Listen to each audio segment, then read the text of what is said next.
Hi అండి, నేను మీ Shilpa Vinay. Welcome to Vincy kitchen. ఈరోజైతే మనం కృష్ణాష్టమి సందర్భంగా ఆ కృష్ణయ్యకు నైవేద్యంగా సమర్పించే 5 రకాల ప్రసాదాలని చూద్దాము. అటుకులతో చేసే లడ్డు. ఈ లడ్డు అయితే సాఫ్ట్గా చాలా అంటే చాలా రుచిగా ఉంటుంది. అలాగే పాల అటుకులు, అటుకుల బెల్లం పొంగలి, అటుకుల దద్దోజనం ఇవన్నీ కూడా చాలా ఈజీగా చేసుకోవచ్చండి. ఆఫీస్కి వెళ్ళే వాళ్ళు కూడా పొద్దున్నే లేసి చకచకా ఈ ప్రసాదాలను చేసేసుకోవచ్చు. అంత ఈజీ ఈ ప్రసాదాలు చేయడము. టేస్ట్ కూడా ఈ ప్రసాదాలు చాలా అంటే చాలా బాగుంటాయి. మరి ఇంకెందుకు ఆలస్యం, ఈ 5 రకాల ప్రసాదం రెసిపీస్ని చూసేద్దామనండి. ముందుగా ఒక మిక్సింగ్ బౌల్లోకి 2 కప్పుల అటుకులు వేసుకోవాలి. ఈ 2 కప్పుల అటుకులతో మనం 3 రకాల ప్రసాదాలు చేస్తాము. అటుకులు అయితే లాబటుకులు తీసుకోవాలి. చూడండి, ఈ విధంగా లాబటుకులు తీసుకోవాలి, సన్నటివి కాదు. ఇందులో ఇవి మునిగేంత వరకుగా నీళ్లు పోసేసి లైట్గా ఒకసారి కలుపుకోండి. మరి ఎక్కువసేపు నానకూడదు. ఊరిని అలా 2-3 సార్లు అలా కలిపేసుకుని వెంటనే నీళ్ళన్నీ వంపేసుకోవాలి.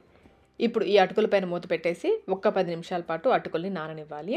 ఈలోపు మరొక పక్కన స్టవ్ పైన ప్యాన్ పెట్టేసుకుని ఇందులో 2 టేబుల్ స్పూన్ల నెయ్యి వేసుకోవాలి. నెయ్యి కాగిన తర్వాత పావు కప్పు చిన్నగా కట్ చేసిన బాదం పప్పు, జీడిపప్పు 2 కలిపి ఒక పావు కప్పు తీసుకోండి.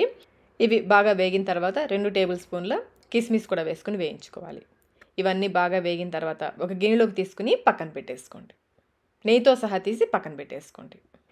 ఈలోపు అటుకులు కూడా చక్కగా నానుంటాయి. చూడండి, పొడి పొడిగా ఉన్నాయి కదా, బాగా నాని. మధ్యలో ఎక్కడ కూడా గడ్డలు లేకుండా ఈ విధంగా చేత్తో ఒకసారి బాగా కలిపేసుకోండి. ఈ అటుకులతో మనం 3 రకాల ప్రసాదాలు చేస్తున్నాం కదా, అందుకని ముందు ఈ అటుకుల్ని 2 భాగాలుగా చేసుకోండి. 2 ఈక్వల్ పార్ట్స్గా చేసుకుని ఒక పార్ట్ ఏమో ఒక గిన్నెలోకి తీసేసుకోండి. ఈ మిగిలినవి పక్కన పెట్టేసుకోండి. గిన్నెలోకి తీసుకున్న ఈ అటుకులతో మనం బెల్లం పొంగల్ చేసుకుందాము. డ్రై ఫ్రూట్స్ వేయించిన ప్యాన్ ఉంది కదా, ఆ ప్యాన్ స్టవ్ పైన పెట్టేసుకుని 3/4 కప్పు తురిమిన బెల్లం, 3 టేబుల్ స్పూన్ల నీళ్లు పోసి బెల్లాన్ని కరిగించుకోవాలి. మీరు తీపి తక్కువ తినేవాళ్ళైతే బెల్లం ఒక 2 టేబుల్ స్పూన్లు తగ్గించి వేసుకోండి. బెల్లం కరిగిన తర్వాత ఏమైనా నలకలు ఉన్నాయనిపిస్తే ఫిల్టర్ చేసుకోండి. ఇప్పుడు ఈ బెల్లం నీళ్ళల్లో అరకప్పు పచ్చి కొబ్బరి తురుము వేసుకోవాలి. ఈ కొబ్బరి తురుము బెల్లంలో బాగా కలిసేలా కలిపేసుకుని ఫ్లేమ్ని మీడియంలో పెట్టేసి ఒక 2-3 నిమిషాల పాటు ఉడికించుకోవాలి. మరీ ఎక్కువసేపు అవసరం లేదు. మనం చేత్తో తాకితే ఇది కొంచెం లైట్గా స్టిక్కీగా ఉండాలి. ఆ విధంగా పాకమేమీ అవసరం లేదు. లైట్గా జిగురుగా మనకి ఆయిలీగా అనిపిస్తుంది. ఆ విధంగా అయ్యేంతవరకు ఉడికించుకోవాలి. చూడండి, ఈ విధంగా ఉండాలి. ఇలా ఉడికించేసుకుని ఇప్పుడు ఫ్లేమ్ని లోలో పెట్టేసి మంచి ఫ్లేవర్ కోసం యాలకుల పొడి, అలాగే హాఫ్ చిటికెడు, ఎక్కువ కాదండి, కొంచెం పచ్చకర్పూరం బాగా మెత్తగా పొడి చేసి వేసేసుకోండి. ఈ పచ్చకర్పూరం వేయడం వల్ల అచ్చ మనకి గుళ్ళో ప్రసాదం రుచి వస్తుంది. మీ దగ్గర లేకపోతే స్కిప్ చేసేయచ్చు. బాగా కలిపేసుకుని నానపెట్టుకున్న అటుకులను పక్కకి తీసి పెట్టుకున్న అటుకులు ఉన్నాయి కదా, అవి వేసేసుకొని కలుపుకోవాలి. పచ్చకర్పూరం అంటే తినే కర్పూరం అండి, చాలామంది అడుగుతున్నారు. హారతి ఇచ్చే కర్పూరం కాదు, తినే కర్పూరం. లడ్డూలో వేసుకుంటాం కదా, అది బాగా కలిపేసుకుని ఇందులో మనం వేయించి పెట్టుకున్న డ్రై ఫ్రూట్స్ ఉన్నాయి కదా, అందులో నుంచి కొన్ని ఇందులో వేసుకోవాలి. అలాగే ఒక టేబుల్ స్పూన్ నెయ్యి కూడా వేసేసుకొని ఇదంతా మళ్ళీ ఒకసారి బాగా కలిసేలా కలుపుకోవాలి. బాగా కలిపేసుకుని మూత పెట్టేసి లో ఫ్లేమ్లో 2-3 నిమిషాల పాటు ఉడికించుకుంటే ఈ అటుకులకి ఈ ఫ్లేవర్స్ అన్నీ కూడా చక్కగా పట్టుకుంటాయి. 2-3 నిమిషాల తర్వాత స్టవ్ ఆఫ్ చేసేసుకోండి. అంతేనండి, ఎంతో కమ్మనైన అటుకుల బెల్లం పొంగలి రెడీ అయిపోయింది. ఒక కృష్ణాష్టమికి అనే కాదండి, మిగిలిన పండుగలకి, వినాయక చవితికి, మిగిలిన పండుగలన్నిటికీ కూడా ఈ అటుకుల బెల్లం పొంగల్ని ప్రసాదంగా చేసుకోవచ్చు. చాలా ఈజీగా చేసుకోవచ్చు. టేస్ట్ కూడా చాలా చాలా బాగుంటుంది. ఇప్పుడు మనం రెండో ప్రసాదం చేసుకుందాము. దీనికోసం ఈ మిగిలిన సగం అటుకుల్ని మళ్ళీ 2 భాగాలుగా చేసుకోండి. 2 భాగాలుగా చేసుకుని ఒక భాగాన్ని ఒక గిన్నెలోకి తీసేసుకోండి. దీన్నేమో పక్కన పెట్టేసుకోండి. దీన్ని పక్కన పెట్టేసుకుని ఇప్పుడు ఈ గిన్నెలోకి తీసుకున్న అటుకుల్లోకి 3/4 కప్పు గోరువెచ్చటి పాలు పోసుకోవాలి. అలాగే మంచి ఫ్లేవర్ కోసం కొంచెం యాలకుల పొడి, మనం వేయించి పెట్టుకున్న డ్రై ఫ్రూట్స్లో నుంచి కొన్ని డ్రై ఫ్రూట్స్ ఇందులో వేసుకోవాలి. ఇంకా 1 టీ స్పూన్ నెయ్యి, సన్నగా తురిమిన బెల్లం 3 టేబుల్ స్పూన్ల వరకు వేసుకోవాలి. మీరు పంచదార వేసుకోవాలనుకుంటే 2 టేబుల్ స్పూన్లు వేసుకుంటే సరిపోతుంది. బెల్లం వేశాక ఇదంతా ఒకసారి బాగా కలిసేలా కలుపుకోవాలి. ఇంకా దీన్ని ఉడికించే పని ఏం లేదండి. బాగా కలిపేసుకుని పక్కన పెట్టేసుకున్నామంటే కొంచెం సేపటికి బెల్లం కరుగుతుంది. అలాగే అటుకులు కూడా ఈ పాలను పీల్చుకుని ఇప్పుడు కొంచెం పలుచగా ఉంది కదా, ఇది కొంచెం చిక్కబడుతుంది. దీన్ని అయితే మేము చిన్నప్పుడు స్కూల్ నుంచి వచ్చాక స్నాక్స్గా తినేవాళ్ళమండి. అప్పుడు కాన్ఫ్లాక్స్ లాంటివి లేవు కదా. ఇప్పుడు కూడా మా పాపకి నేను ఈ పాల అటుకుల్ని స్నాక్స్గా ఇస్తాను. కృష్ణుడికి ప్రీతికరమైన ప్రసాదం పాల అటుకులు రెడీ అయిపోయాయి. మూడవ ప్రసాదం కోసం స్టవ్ పైన ప్యాన్ పెట్టేసుకుని 1 టేబుల్ స్పూన్ నెయ్యి కానీ నూనె కానీ వేసేసి ప్యాన్ అంతా స్ప్రెడ్ చేసేసుకోండి. నూనె కాగిన తర్వాత 1 టీ స్పూన్ పచ్చిశనగపప్పు, 1 టీ స్పూన్ మినపగుళ్ళు, హాఫ్ టీ స్పూన్ ఆవాలు, పావు టీ స్పూన్ జీలకర్ర వేసుకుని వేయించుకోవాలి.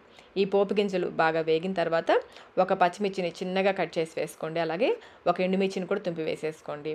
హాఫ్ టీ స్పూన్ సన్నగా తరిగిన అల్లం ముక్కలు కూడా వేసుకుని ఈ అల్లం పచ్చిమిర్చి పచ్చదనం పోయేంత వరకు బాగా వేయించుకోవాలి. వీటితో పాటుగా 7-8 మిరియాలు కూడా వేసుకోండి. దద్దోజనంలో మిరియాలు చాలా బాగుంటాయి.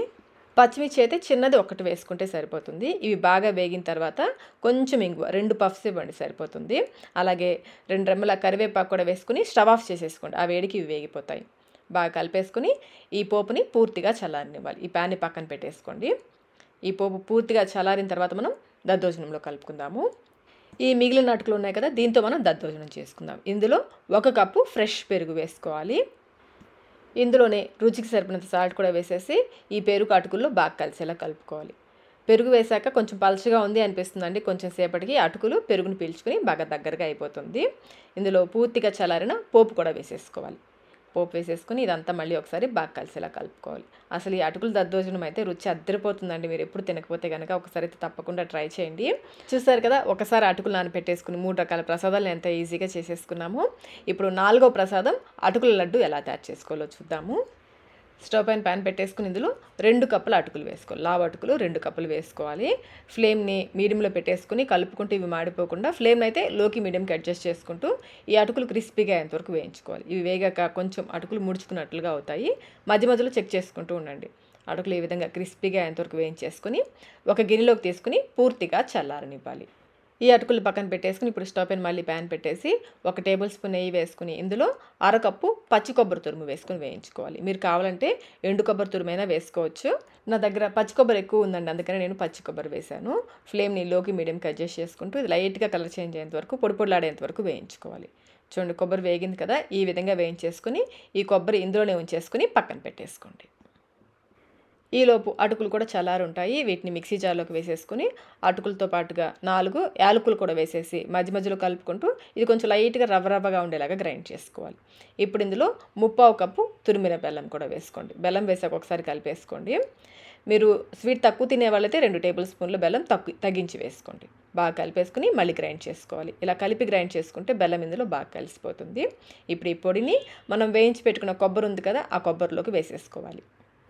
అలాగే మిగిలిన డ్రై ఫ్రూట్స్ ఉన్నాయి కదా, అవన్నీ వేసేసుకోండి. ఈ డ్రై ఫ్రూట్స్లో కొంచెం నెయ్యి ఉంది కాబట్టి ఇంక నేను నెయ్యి వేయట్లేదు.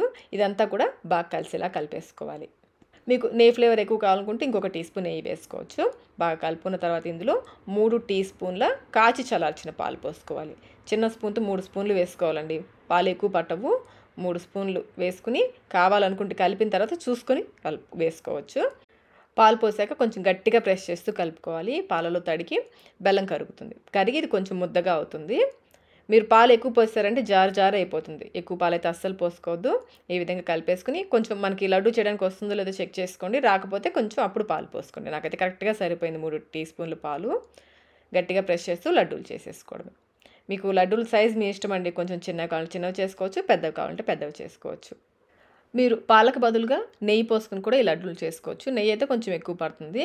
పాలైతే చూసారు కదా, 2-3 టీ స్పూన్ల పాలు అయితే సరిపోతాయి. కొంచెం గట్టిగా ప్రెస్ చేస్తూ లడ్డూల్ని చేసేసుకోవడమే. ఈ లడ్డూల్ని ప్రసాదంగానే కాదండి, ఈవినింగ్ టైంలో స్నాక్స్గా తినడానికి కూడా చేసుకోవచ్చు. నాకైతే మొత్తం 9 లడ్డూలు వచ్చాయి. 2 కప్పుల అటుకులకి 9 లడ్డూలు వచ్చాయి. లడ్డూలు చూడండి ఎంత సాఫ్ట్గా ఉన్నాయో. మధ్య మధ్యలో ఈ నట్స్ తగులుతూ టేస్ట్ కూడా చాలా చాలా బాగుంటుంది. మనం ఈ లడ్డూల్లో పాలు పోసాం కాబట్టి ఒక 5 డేస్ 5 రోజుల వరకు రూమ్ టెంపరేచర్లో ఫ్రెష్గా ఉంటాయి. మీరు కావాలంటే ఫ్రిడ్జ్లో స్టోర్ చేసుకోవచ్చు. 5వ ప్రసాదంగా మీగడ పాలు పెట్టవచ్చు.